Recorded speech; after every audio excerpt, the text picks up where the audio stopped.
Yo, what's happening, YouTube? Afro Cuban here, and I'm back with another special video, a brand new entry to what my DC universe would be like. Now, if you don't know or if you're new to the page, basically this is a series of videos that I make where I go into detail and list off every movie or TV show that I will put out if I was the one in charge of running a DC cinematic universe. So basically, to put things more simpler, it's kind of like what I would do if I was James Gunn. But this isn't rage baiting or hate baiting on anything that James Gunn is doing or anything that the new DCU has coming out. These are just my original ideas and my vision on what I think fans will want to see in a fully connected universe. But okay, so here's a little breakdown of how my videos work. Each video will basically be a new movie. And at the beginning, I'll tell you what phase we're in and what movie it is. And then I'll go into depth and read off the script as it's broken down by 3 acts. Now, side note, obviously, I won't sit here and read a full 2 hour script. I'll try my best to condense it down to about 10 to 15 minutes and only read the highlighted and important parts. Oh, and by the way, I also use screenshots as well as AI generated clips to try and bring the story to life visually. But take that with a grain of salt because sometimes the clips will look wonky because I'm not a professional animator. So, for the most part, just listen to the story and use your imagination to fill in the blanks. But okay, so now that the intro is out of the way, grab a snack, grab a drink, and let's jump into my newest movie. Okay, so we are still in phase one of my universe, and this is the third movie of the first phase, Superman.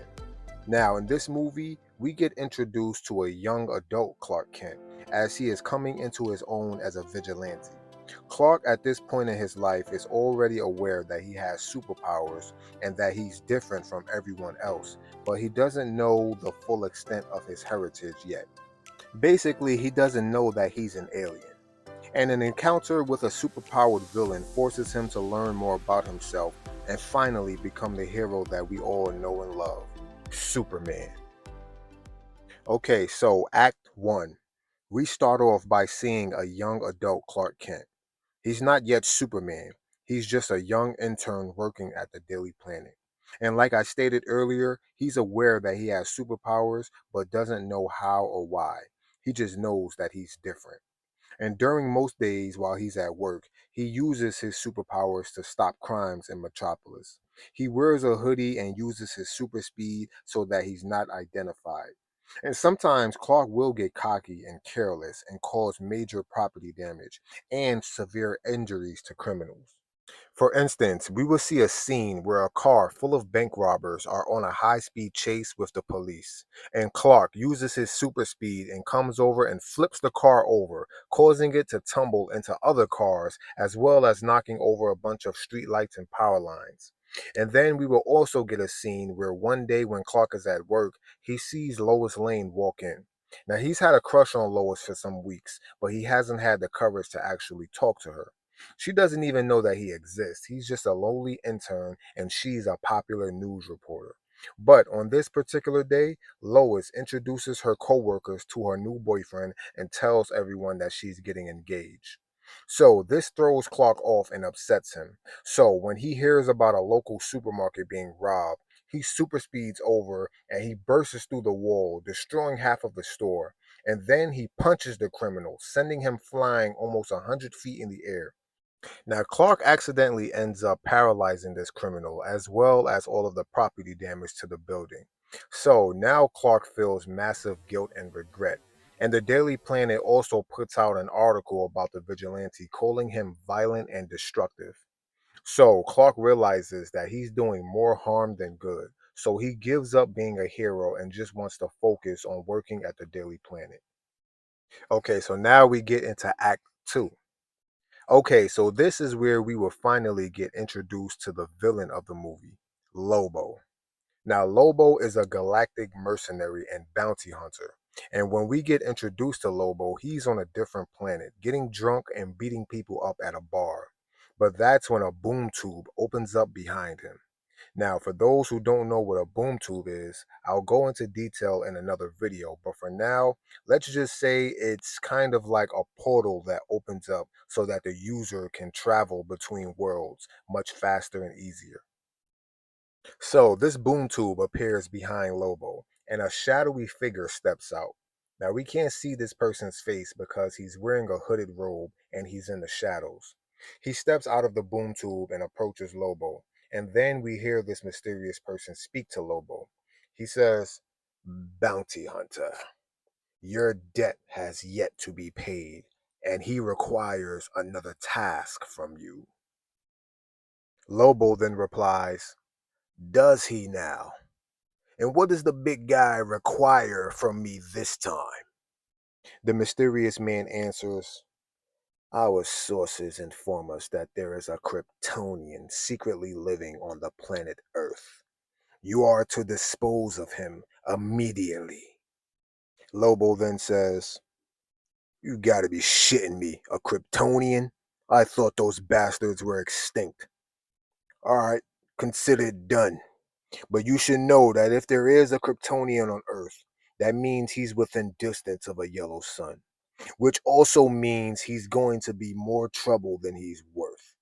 So you go back and tell your boss that after I do this, my debt is officially wiped clean. I'm done doing his dirty work. And if he has a problem with that, he can come and see me himself. He doesn't scare me. I've been around long enough to know that anything and anyone can be killed." Lobo then jumps on his motorcycle. Then his motorcycle starts to levitate and he blasts off into the sky, making his way to Earth. We then cut back to Earth, where Clark is out on his lunch break with his best friend Jimmy Olsen, another young intern from the Daily Planet. And that's when they hear a loud explosion coming from a nearby gas station. And out from the flames comes Lobo, slowly walking with a cigar in his mouth. All of the citizens stand around watching as Lobo then yells, "I'm looking for the Kryptonian. Now, he may look like an average Joe, but he possesses great power, super strong, super speed, heat vision, the whole enchilada." So then all of the citizens start screaming and running away, and Clark then tells Jimmy to get somewhere safe. Now, Jimmy refuses to leave Clark alone, and that's when Clark reveals to Jimmy that he's the one that Lobo's looking for. Clark says, "Now, I don't know what a Kryptonian is, but I believe I'm the one this guy is looking for. I can do all of the things that he just named, and I can't allow him to hurt anyone." So Clark then steps out and confronts Lobo. Clark then says, "I'm the one you're looking for. What do you want?" Jimmy then yells, "Clark, no! Come back!" And Lobo laughs and says, "Clark, buddy, you better hope you're a Kryptonian because this is gonna hurt." And right as Clark says, "What's gonna hurt?" Lobo pulls out some kind of incendiary grenade and throws it at Clark. It explodes, and Jimmy is still standing there, and he thinks that his friend was just killed. And he stands there devastated. But then, as the flames start to wither away, he sees that Clark is still standing there. Clark then says, "Jimmy, run!" as he charges in and throws a punch at Lobo. Lobo brushes off the punch and throws Clark into a building. Lobo isn't taking the fight serious as he continues tossing Clark around. Lobo then says, "Come on, Kryptonian, fight like you mean it." And that's when Clark wipes the blood from his nose and gets up and lands a powerful uppercut on Lobo. Lobo goes flying backwards, and then he wipes the blood from his mouth as he smiles and says, "There he is." So the fight continues on for a while, and Lobo still isn't taking the fight seriously. But because he isn't taking Clark serious, Clark eventually finds a way to stun Lobo long enough so that he can sneak away and escape. Clark super speeds back to his farm, and he's fatigued and injured, and his mom comes out to the yard and sees him hurt for the first time in his life. Clark limps towards her and says, "Mom, There's this guy back at Metropolis. He's too strong for me. I've never met anyone as strong or stronger than me before. I couldn't stop him. Clark then starts crying as he says, I I ran, Mom. I ran away. So Clark's mother consoles him, and as she's consoling him, Clark then says, Mom, he kept calling me a Kryptonian. I have no clue what that is, but maybe it would explain my powers. Maybe I'm not human. So then his mother finally looks at him and says, Clark, there's something that you need to know, or something that you need to see, rather. Something that your father and I tried to keep hidden, but we always knew that this day would come when you will want to know the truth about yourself. So Martha takes him to the barn, and inside the barn there's a wine cellar where they kept the spaceship that Clark arrived in. She gives him the full backstory on how they found him when he was just a baby. Now Clark's world has just been turned upside down, finding out that he's an alien. Martha then gives Clark some kind of Kryptonian crystal. She then tells him that it was in a ship with him when he landed. And when Clark touches the crystal, it begins to glow. And then the crystal begins to speak to Clark in an alien language. Clark is somehow able to understand the language. And then he looks at his mom and says, There's somewhere I must go. And then he super speeds away. All right, so now we get into Act 3. So we see that Clark goes on this journey to discover more about his heritage. The crystal leads him to the Antarctic, the coldest place on Earth where no human can survive. Clark sees something glowing inside of the snow, and he pushes the crystal into the snow, and then a giant fortress emerges from the ground. Clark steps inside of the fortress and he sees a bunch of statues of ancient Kryptonians. And then two more statues rise from the ground, statues of his birth parents. Then a light shines down on Clark as he then gets the full knowledge of his people, where he comes from, and how his home world was ended. He hears the voice of his birth father Jor-El as he explains everything to him. We then cut back to Metropolis and we see that Lobo is smashing his way through the city looking for Clark. And eventually, Lobo ends up taking over the Daily Planet and taking the employees hostage. Now, Lois, being the fearless person that she is, she ends up confronting Lobo. But then Lobo just grabs her and picks her up. And her fiance doesn't even step up to help her. Instead, he just takes off running and leaves her. Jimmy then steps up and says, I know why you're here, and I know who you're looking for. Trust me, he'll be here. Just don't hurt anyone, please. And then we cut back to the fortress and we see that Clark has now received the full knowledge of who he is and why he was sent to Earth. He was sent here to be our champion. He was sent here to be a beacon of hope, to inspire us, to protect us. It's an emotional moment. But then something else rises out from the ground. It's a door. And when the door slides open, we see the Superman suit for the first time. So now the music begins to swell up as we then see Clark stepping out of his fortress, now wearing his Superman suit for the first time. He's more confident, he's more assertive, he's more sure of himself. And then he looks up at the sun and slowly begins to levitate for the first time. And then he blasts off into the sky and flies away. We then cut back to Metropolis, and Lobo is still inside the Daily Planet holding the employees hostage. And then Lobo says, Bruh, I'm getting bored. I think I'm going to have to kill one of you now. And just as he says that, we then hear a sonic boom outside of the building. Lobo steps out and sees Superman hovering in the air. The rest of the employees look out the window and see Superman for the first time as well. But because Clark has always been so mild mannered and unnoticeable by his fellow employees, the only one who recognizes him is Jimmy. Jimmy has a huge smile on his face as he then says, Holy shit! So then Superman and Lobo begin trading blows, and their punches are so powerful they send shockwaves throughout the entire city block. And in the middle of the fight, Superman then says, Who are you? And why are you even here? Did someone send you, or do you just have something against Kryptonians?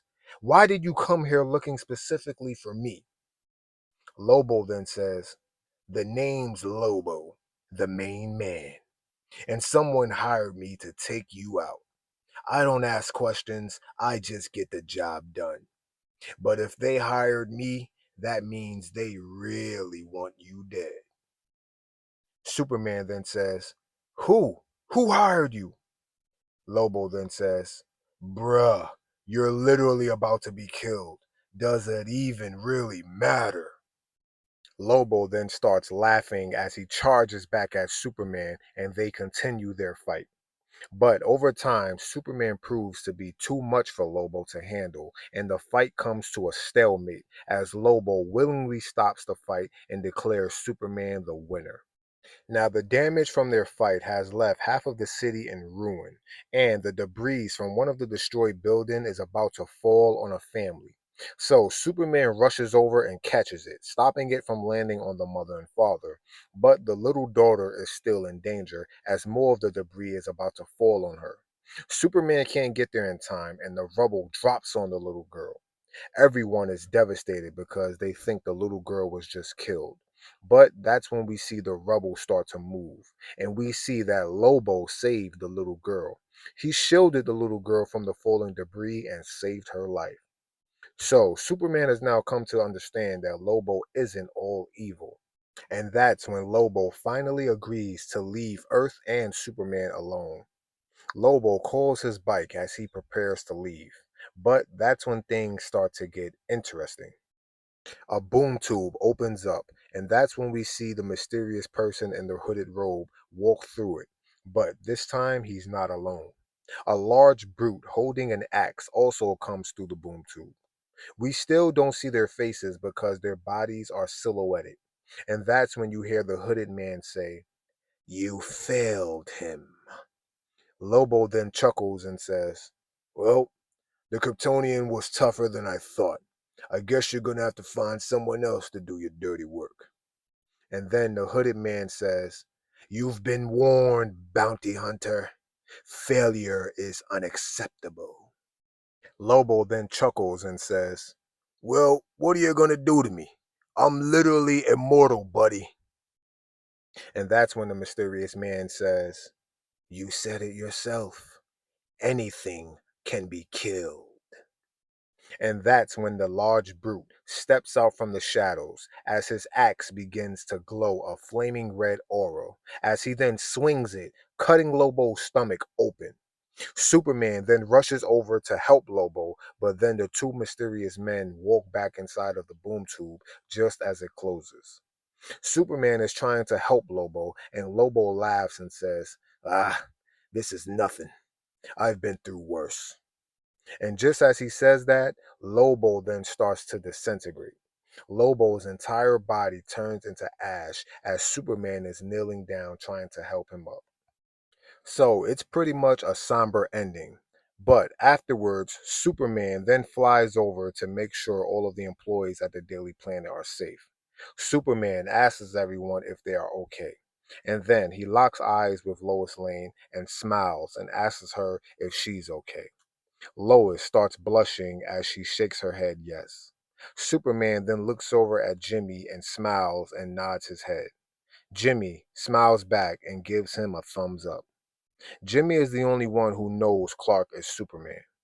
Later, Jimmy even gives Clark the idea to start wearing glasses and also to change his voice and his posture when he's at work, so to throw everyone off. And right before the movie ends, we get an ending montage of Superman flying around the city, helping and fixing and repairing all of the damage that him and Lobo caused. He even goes back and helps to repair the damage that he caused when he was running around as a vigilante. And then the movie ends on that positive note, with Superman being that shining light of hope and inspiration for humanity. And that's when the screen cuts to black. And so, yeah, that pretty much wraps up my very first introduction to Superman. Now, this video may be longer than the others, but that's only because I wanted to go into as much detail as I can to fully flesh out Superman's character development. Superman will be an intricate part of my universe. He's the golden boy, and quite frankly, to be honest, he's probably my most favorite superhero because he just represents what it means to be a true golden age hero. He has flaws, he has emotions, and he makes mistakes. He's not some perfect God or Christ figure, and he's not some gritty, morally gray badass. He's the guy who's strong enough to punch planets, but at the same time will literally never hurt a fly. And that's why we love Superman. But yeah, that's all I got for you guys today. I have so much more on the way. And as always, be well, be great, and I will catch you nerds on the flip side.